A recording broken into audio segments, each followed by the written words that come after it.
अस्सलाम वालेकुम दोस्तों, सजनों, भिरावो, वसेब वासियो।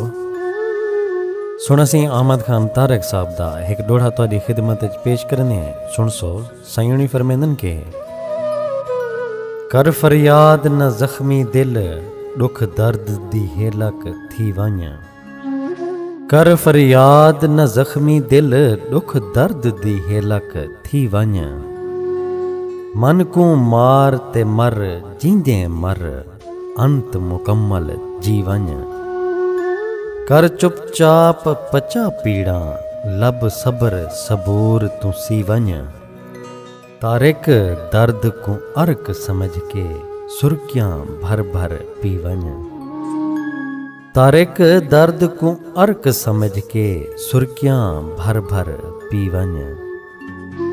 बहुत शुक्रिया सोना सिंह, कमाल मेहरबानी। दुआइयां याद रखे सो अल्लाह पाक तुआ को सारे वसेब को अपने हिफ्ज़ो अमान च रखे। रब सोने दे हवाले से।